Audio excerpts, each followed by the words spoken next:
Hello, welcome back to my channel. Do you like my outfit? Is it confusing? Good, because so is this book. The book we're going to be talking about today is called The Death of Jane Lawrence, and it's an interesting one. So when I remembered that I had this sort of overcoat thing, it's quite long actually, it's got a tail and everything, but I didn't feel like changing out of my 101 Dalmatians shirt. I thought, you know what, this book is a contrast of elements, and so too shall I be. However, the dogs are really making my white balance weird, so just, I apologize in advance for that. I'm not taking them off though. We've already established that as a baseline. So The Death of Jane Lawrence. Oh, this one was so promising and I really was into it. And then it went into very strange places. But let's go ahead and read the blurb and then we'll just dive right into this weird book. Practical, unassuming Jane Shoringfield has done the calculations and decided that the most secure path forward is this: a husband in a marriage of convenience who will allow her to remain independent and occupied with meaningful work.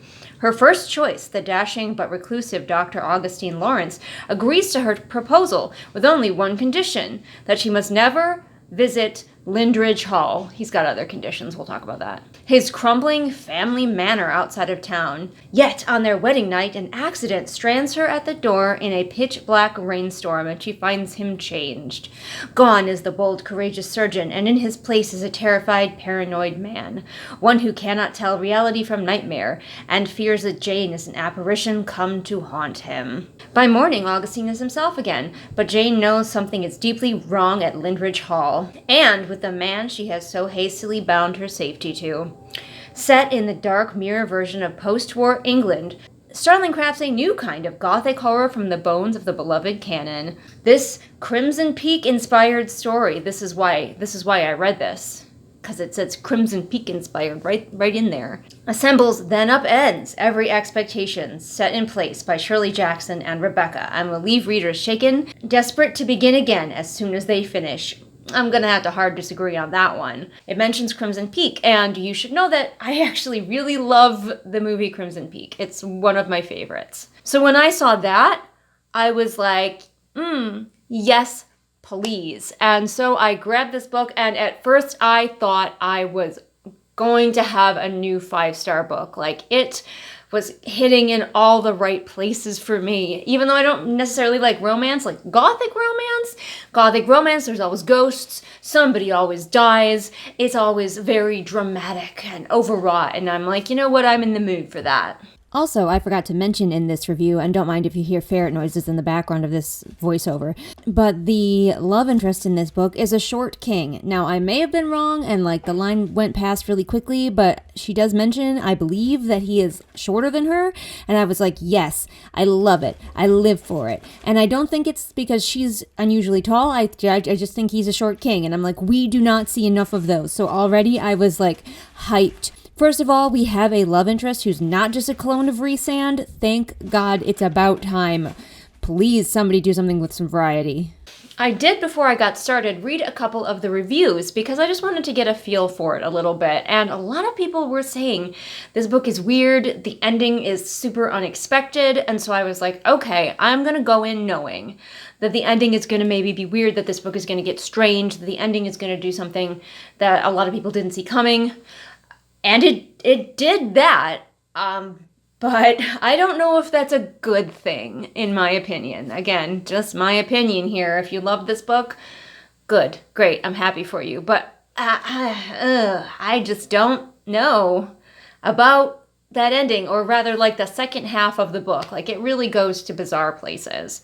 And part of the problem for me might be that the beginning of the book started out so, grounded in what we expect in a Victorian, I don't know if it's actually Victorian, I know that Crimson Peak is a Victorian setting, but in that type of setting, in that gothic type of story, it was very grounded in what we expect, pretty much, except for our heroine was a little bit different. She was plucky, but in a different way than there usually are. But let me just get started. I'm just going to kind of go through the plot as much as I remember it. It has been a little while since I read this book, and I've tried to hold on to the weirdness. Let's see if I can do it here. I've got some notes on my laptop as well to help me. So the book begins with Jane, and right away I liked her. We have her living with her guardians because her parents are dead. They died in the war.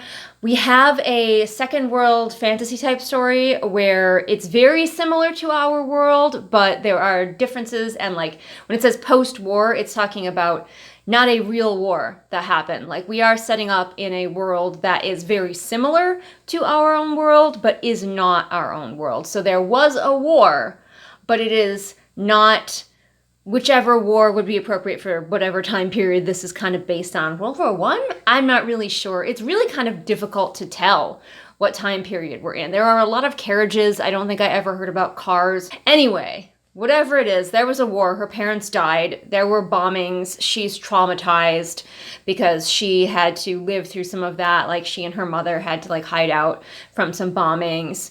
And now her parents are dead because of the war. And she lives with her guardians, and to not be a burden to her guardians, she is like, I need to get married. Also, her guardians are going to move back to her hometown where she has trauma because that's the town that got like bombed.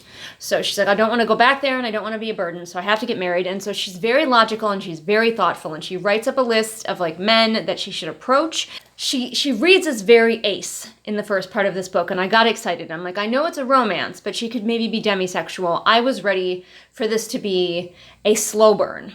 The way that she was being set up as a person, I was ready for a slow burn because she's like, I'm not interested in romance. I'm not interested in sex.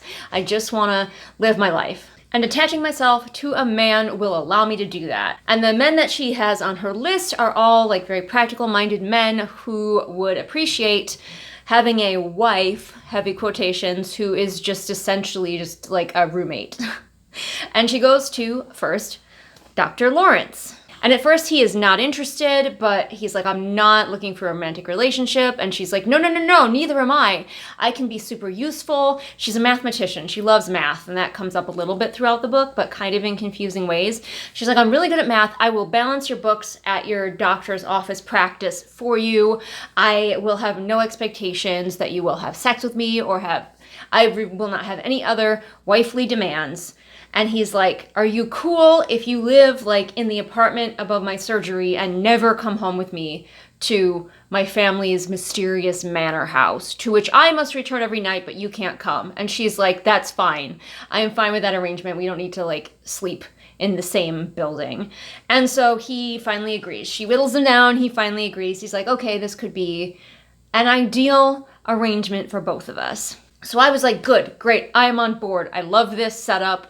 Amazing. She goes to the practice and he's like, not only are you going to be helping me with the books, but you're going to be my nurse. And I need to see that you can handle it before I marry you. And just conveniently just then a patient comes in who is like literally like ripping himself open to try to get at like something in his intestines. And so they have to do this very, very dramatic, gory, stressful surgery. This book does have a lot of body horror in it. So if you're not looking for that, maybe avoid this book. There's a lot of gross things in this book. In fact, it's come to my remembrance that some of the only things that are described at all are the body horror and like some of the spooky shit. So if you like a lot of descriptions of character, if you like a lot of descriptions of place, that's one of the reasons that I struggled so much with what time period this was, is I don't think we ever really get like clothing well described that would give us some hints. And like even I couldn't tell you exactly what the like building looks like that she goes to, the manor house. I just kind of pictured any Gothic manor house because this author is really not interested in describing much of anything except for the gore and the horror aspects. And like that didn't bother me while I was reading, but like going back and trying to think about this book, and I'm like, those things could have given me some more hints, some more clues about like what I was supposed to be picturing in this time period. And I'm like, it's not bad that the author made this choice, obviously, but when you make a choice like this to only describe like the gore and the horror things, then you are going to leave your audience floundering a little bit, and you just have to hope that your reader has a strong enough imagination to like come up with that stuff on their own, which I did. But I don't know. I personally feel like I shouldn't have had to. Like we could have included more of that. She keeps her cool during the surgery, and he is impressed, and he's like, okay, that clinches it. You can handle yourself. Let's get married. And I was like, yes. On board. all the way. Now, I expected her, after their wedding, to spend some time living above the surgery like they said, but instead, immediately, wedding day, there's a mix-up and the carriage takes them both to the manor house, and he's like, you can't stay, you have to go back home, and she's like, on it, and she turns around, but oh no, there's a plot rainstorm that washes out the road, and she has to stay at the manor. And I was really surprised because that seemed very, like, soon. The blurb makes it sound like the manor's going to be like this big mysterious place for a little while. Like, let's build it up. And maybe she tries to convince him some night not to go, and he can't stay, he has to go. You know, stuff like that. But instead, she immediately ends up getting stuck overnight at the manor. And so when she goes back, like the blurb says, he's all stressed out. He's not as, like, terrified as the blurb makes it out to be. He's definitely off, and he's definitely freaking out. But she can dismiss it as she, like, disturbed him from his sleep, and he's, like, spooked by that, because she was not supposed to come back. He was supposed to be alone. Still, to this point, I'm on board. Even though I'm like, wow, we got to this, her having to stay in the house kind of fast. I'm still on board. So she stays, everything seems fine. The next morning, a couple of servants show up, and they're really friendly and nice ladies. And they keep the house, and they make the food, and then they leave at night. And the road is still washed out, so she can't go home, so she's got to stay here. But things seem to be going surprisingly well. And here's where things start to bother me, because from the setup, I wasn't just making this up out of my own head. From the setup, it seemed like we were headed for a slow burn with two sort of thoughtful, methodical people who maybe read a little bit demisexual. I thought we were headed for a slow burn. But like the moment that they are married, pretty much, she is all in, head over heels, completely simping for this man. He can do no wrong. If he ever does anything she doesn't like, she immediately excuses him in her head. He doesn't even really have to gaslight her, although he does. But he doesn't even really have to, because she gaslights herself. She is constantly being like, you know that thing that I saw with my own two eyeballs? I didn't really see it because I'm just a silly little woman. And it's like, where is the Jane from the beginning of the book who was so logical, so thoughtful, who wasn't head over heels for anybody and wasn't looking to be, and all of a sudden now here she is, complete 180, simping for this man who doesn't deserve it. Like, we don't really learn more about him. Like, yes, he's a doctor and he's good and he helps people, and he gets very, very upset when his patients die. He like takes it real personal when his patients die. But like, yeah, that's great, but is that a basis for her to fully commit every ounce of her personhood to? She forgets who she is and what character she had before now, because her entire character now is this man. Where is he? What's he doing? How can I make his life better? Oh my God, I just want to be around him all the time. Is he okay? He can't possibly be doing anything evil because this, and this. Infuriating when we started out so promising. And I knew things were going downhill from here, but like there was also weird stuff happening. So like the book took away what I was excited about before, which is her and him maybe kind of having a slow burn with like ghosts involved. And it took that away, and it left the ghosts and the spooky manor house that she's now trapped in. And I'm like, okay, well, I'm no longer reading it for the first reason I was reading it, but now I'm reading it for a new reason. I want to know what's going on in the house. I want to know what's going on with these patients, because he keeps finding patients and mentioning patients that he's had that have something off about them. Like the guy that they did the surgery on, he had a malformed intestine that they had to take out that had like just grown wrong, and the guy was like trying to rip out his own intestines basically because he like could feel it. And then we hear about a patient that the doctor had previously had who had sort of bone growth disorder where extra bone would grow on him, and he would eventually, like, his joints wouldn't be able to bend anymore because of the bone, and so the doctor had to do like multiple surgeries to like file down bone and stuff like that. And he even gives the main character her wedding ring. This is pretty cool and gothic, I'm not gonna lie. Her wedding ring is made out of the bones, the like extra bone that he had to cut off of that guy with that weird like bone growth situation. And eventually we meet a woman who has an, is it ectopic? Is that the right word? I feel like I'm close anyway. Pregnancy where her baby was, not growing inside of her uterus, and so it had to be removed. And so there's this huge theme of things are not how they're supposed to be. Things are like growing wrong.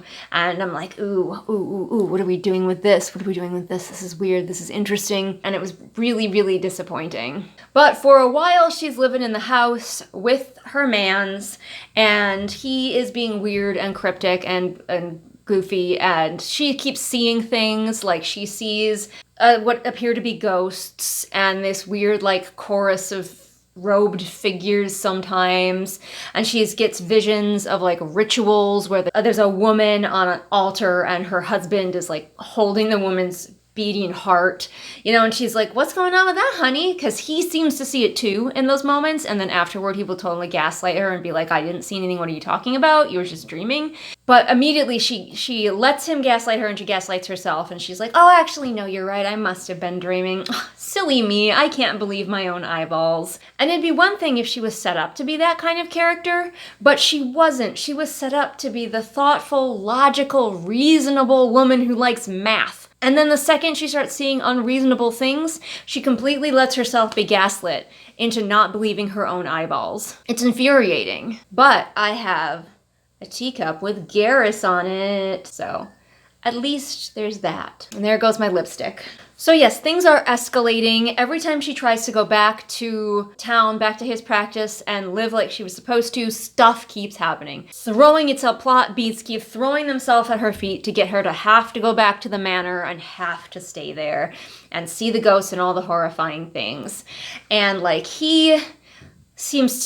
eventually she finds out he seems to see ghosts of his like patients who have died, and she's like, I don't see that, I see something else. And she sees a woman, and eventually we find out, and like this is going to be fully spoilerific, that woman was the husband's first wife, his first wife, who died, and she was the woman on the altar, and he had her heart out because he was trying to like manually make it beat. And also we find out about halfway through the book, a little earlier than halfway, that magic is real and involved. Or at least we find out that people who think magic is real were involved. So like things just take a hard left at a certain point. And she finds out that there were like rituals being done, and Augustine is a wizard, kind of. You're a wizard, Harry. There's a lot of occult stuff going on that I don't really completely understand, and I don't know if you're supposed to. It's weird. It's very weird, but he has some friends over, and they do a ritual, and the main character gets involved, and she sees visions of stuff, and it's just all so odd. But we have to set up that there's magic and that Augustine is into magic, and at one point he tried to do magic with his dead wife, and then she ended up dead, and he tried to revive her by literally reaching into her chest and beating her heart for her, and obviously it did not work. It's odd. It just gets odder and odder from here. This is where the book just completely swerves.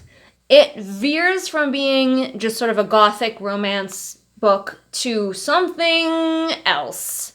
I guess an exploration of life, death, and the linear nature of time. I'm gonna do my best to try to explain this, but after this point, it becomes a fucking fever dream. Maybe if you were high, you would understand this book, but I was listening at work, so that wasn't gonna happen. I was paying as close of attention as I possibly could, because I'm like, I need every detail to understand this, and I did not understand this. Maybe that makes me a dum-dum. Maybe there are people reading this book who are like, oh, yes, I totally understand, I see, and I'm not one of those people. Like, I think I know what the author was trying to do, but I'm not sure. But anyway, Augustine, after something, I don't remember what, it's very confusing after this point, things just kind of happen. Augustine goes missing, and everybody else thinks that he is missing, like, out in the world, like his horse threw a shoe and he's dying in a ditch. But Jane knows that he's trapped in the house because Jane sees that the cellar door has disappeared and it's just a blank wall. And she's like, he's trapped in the cellar, which also happens to be the catacombs where there's the altar and all of the ritual magic stuff was going down. So maybe he was down there trying to do magic. Or maybe he was down there looking for canned peaches. I have no idea at this point. But he went down there and she's like, oh no, he's down there. And nobody else seems to notice that the door is missing except her. And eventually she does. At night, she hears him calling from the other side of the wall. She decides that the solution to this situation is that she needs to learn magic. That's the solution. Not convince somebody or pay somebody to come in and bust down this wall, because she's 100% sure that the cellar door used to be there and it's not anymore, and she's heard her husband's voice behind the wall. But no, she is going to need to learn magic. And so she gets in contact with this weird lady who is part of the ritual, and she's like, how do I do it? And the weird lady's like, read this book and follow the instructions. And so she gets the book, and it's like, you have to do this 7-day-long ritual where you're going to have to starve yourself. You cannot sleep except for like at these certain prescribed times you're allowed to sleep. Same for eating, same for drinking, everything. And you can only eat like, it's very weird. You can only eat 1 raw chicken egg and moss from a grave. It's so strange. And like, I don't know enough about like magic rituals in our world to know if this is anything akin to actual magic rituals. But to me, it was very, very odd. Like, I read a little tarot on the side. I am not this witchy. Yeah, so she decides that the only solution is to do this ritual. She knows she's gonna have to stay awake for long periods of time. And she also knows that the doctor has in his possession as a doctor in this time period, cocaine. So basically, Jane's husband has gone missing and she's decided to do magic and cocaine about it. This is where we are.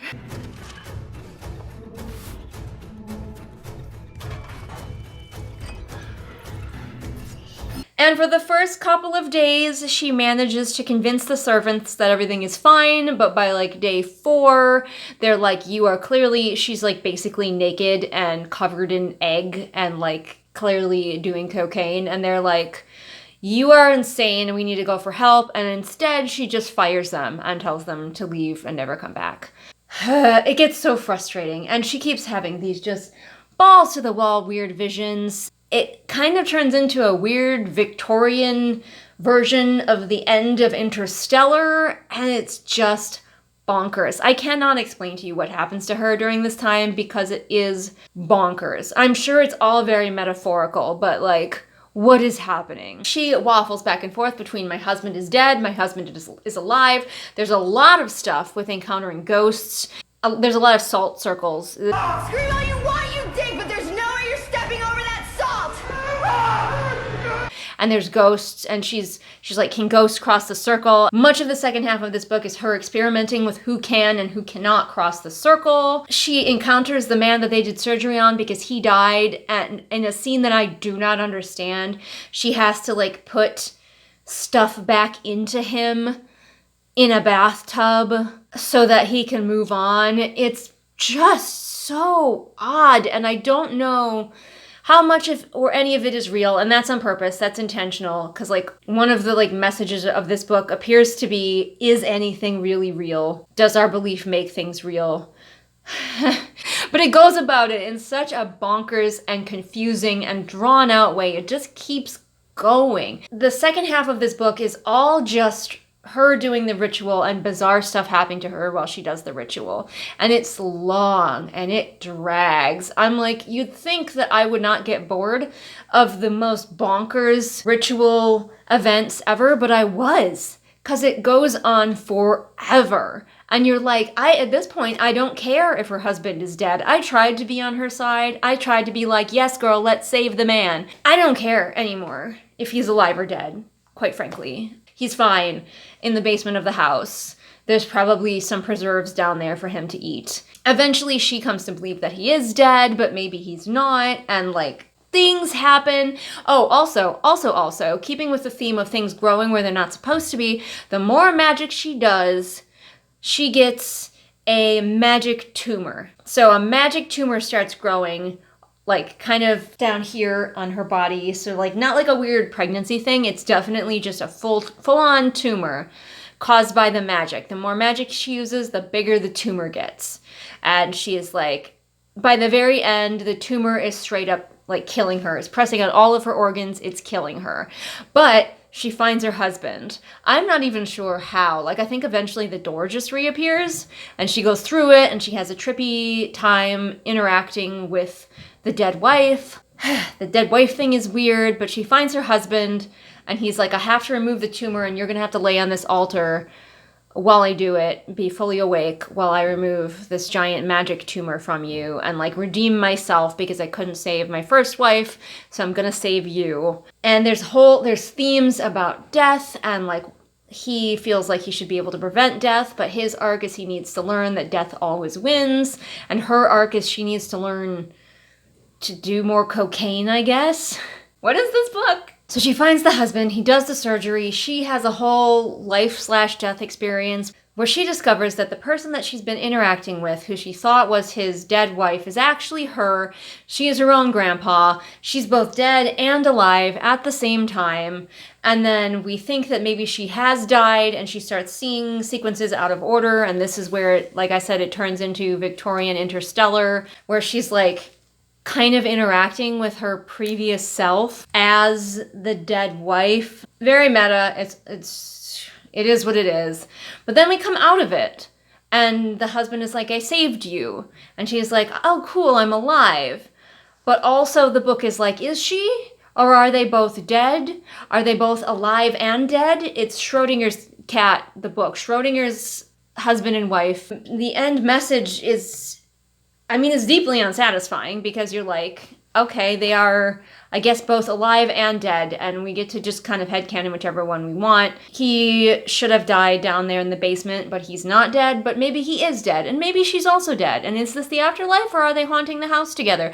We don't know. Yeah, this book went real fucking existential at the end, and went from like, here's the story of a woman in a cool gothic horror setting to let's explore the nature of life and death and dividing by zero and time being not linear, and aren't we all just alive and dead at the same time, really, when you think about it? And I'm like, what? And I wouldn't even be so upset if the beginning wasn't so different from the first half is starkly different from the second half. And I'm just like, I'm sure this is for somebody, but it's not for me. I don't know, I should read what the 5-star reviews are saying because it's weird.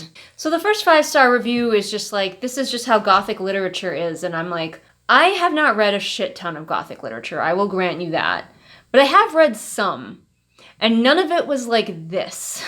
The end of this 5-star review is like, this is just how gothic horror is, and I don't recommend it if you can't handle, like, dark themes. And I'm like, the dark themes weren't the problem. The dark themes were fine. It's just that the second half of the book forgot to have a plot and was nothing but themes. Themes being yeeted at me at full speed. Oh yeah, grief is a big theme because she has to deal with the death of her parents that she's clearly not over, and she has PTSD from that. And he has a lot of grief and self-loathing about all of the patients that died under his care. And like, I get it. I'm not too dumb to see what the book is trying to tell me, I think.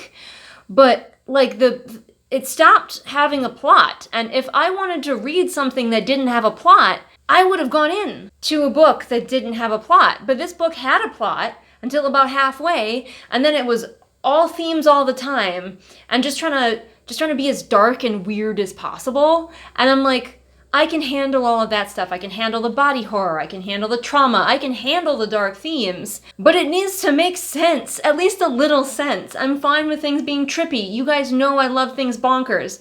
But this was way beyond. This was way beyond. And when characters stopped acting in...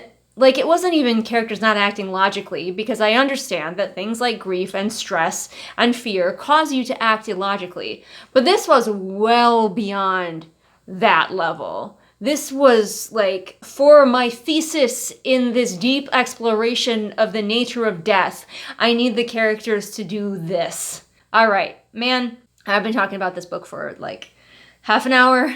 I like gothic. I like dark. People might think that I don't like dark, but I do like dark.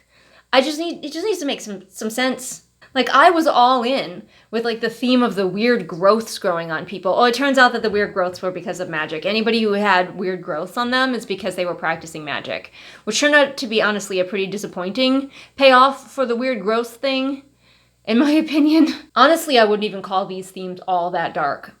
They're just kind of, there are a lot of them. This 5-star review says it's a contender for best horror of the year, and I'm like, never once was I scared. This didn't feel like a horror to me, except for like in the gross out parts. I suppose like there's certain levels of horror that are brought to you by body horror. So like if you're easily grossed out, this book will bother you more. I was never scared. I was only confused.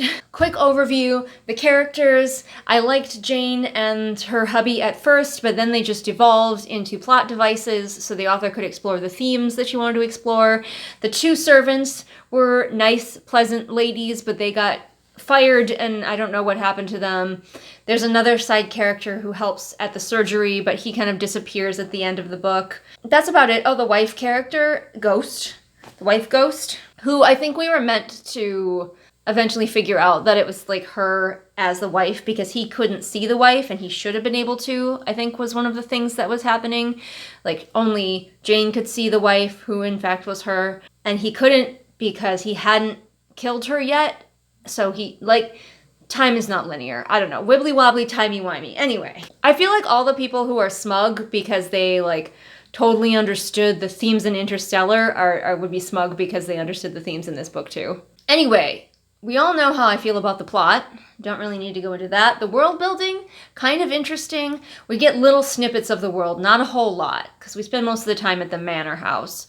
But the snippets that we do get are kind of interesting in this second world. The main one is that their religion, whatever it was, after the war, people just stopped believing in God, basically. And that went along with the themes of death because it was like, we don't believe in God, so we don't believe in heaven, so what happens after we die? And it does seem a little unrealistic to me that one war happens and everybody collectively in this country stopped believing in God anymore. It fit with the theme, and it was kind of interesting. That's the main world building that we get, is that like people have abandoned religion. And this is not our world that we personally live in, but it's very, very close. How was the craft? How was the writing? It was fine. I don't remember being taken out of it too often by the writing. I think it did its job. Good writing, I think. Like, not amazing. I wasn't bowled over. I wasn't like, oh my gosh, this writing. But it was also definitely not, like, drawing me out of the story such as it was. What can we learn from what this author did well and what this author did poorly? And I feel like this is going to be very subjective. What did this author do well? I mean, I guess if you want to read a book and look at the way that this author did handle the actual craft and the writing style of this book and how it suits the type of book that it is, I would look at this book, because so often we see people writing books like this, but using like modern language and slang that doesn't fit for the world that the book is taking place in. So this book was not anachronistic, at least that I can remember, so yay. Leaving aside the ending that I didn't like, some people are obviously going to like it. Some people are going to eat it up. But leaving that aside, I would say my biggest problem with it is that we set up her character to be so independent and so driven by her mind and her thoughtfulness, and like, she's got a friggin' checklist of things that she wants in a man, and on that checklist, nowhere to be seen is like a sexual or romantic relationship. And then she gets a man, and she completely changes into a different person. So for me, one thing that this author did poorly was the way that she handled the complete switch in personality of the main character, who goes from thoughtful, logical, not interested in romance at all, to 100% complete simp for this man. But hey, if you want to read a Victorian-esque story, second world fantasy, Victorian-esque, it is not gothic, but it is Victorian-esque setting, you can check out my book, Adventurer Mage. It has very little to do with what happens in The Death of Jane Lawrence, except for it also starts out with a female character who is very plucky and driven and knows her own mind. So Maeve is not really into math, but otherwise. And I feel like this book would be a nice palate cleanser if you have just read The Death of Jane Lawrence and you want something very different and definitely not trying to be like super dark and super edgy. This might be the one for you. But I am gonna stop talking now. I will remind you all that I have a Patreon where you can support me and help me self-publish my own books like Adventurer Mage. Also, I have exclusive things over there not seen here on the regular channel, so go check that out. And I am a developmental editor, so if you are writing a book and you want to make sure that your character doesn't completely change personalities the second that they meet a man, I can help you out. But thank you so much for watching this review, and I will see all of you again next time with whatever it is I happen to be doing next time. Bye! Hey, I got my eye on you. Water tribe.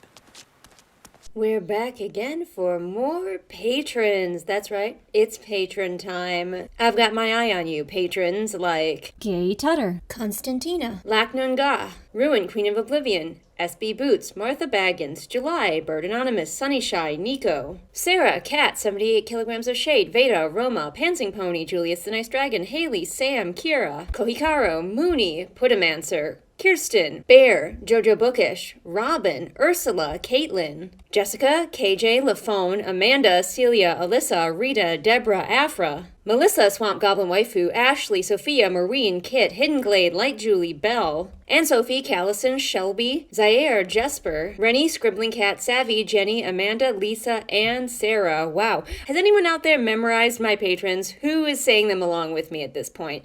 That means that I've got so many loyal patrons who've been with me for such a long time, and you guys are the real GOAT out there. You rock.